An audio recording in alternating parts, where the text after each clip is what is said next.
Quote, expansive framing posits that broadly framing curricula across contexts, e.g., times, places, groups of people, roles, and topics, can foster expectations that content learned in one setting will be useful in other settings.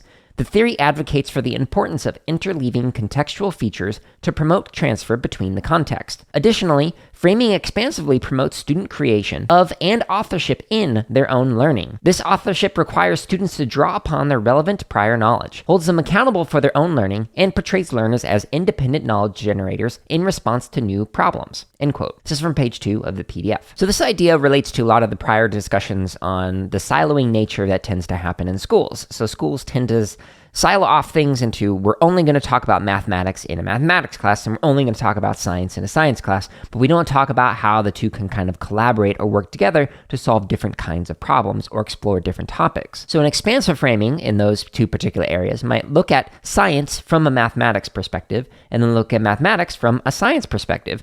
So the two going on in parallel to try and figure out how they can kind of work together. However, in this particular study, they were looking at the intersections of geometry and computer science. So how the two kind of could work together to better understand different concepts and practices from both domains. If you want to listen to the full episode that this excerpt is from, make sure you check out episode 184 of the CSK8 podcast, which is titled Rethinking Integrated Computer Science Instruction.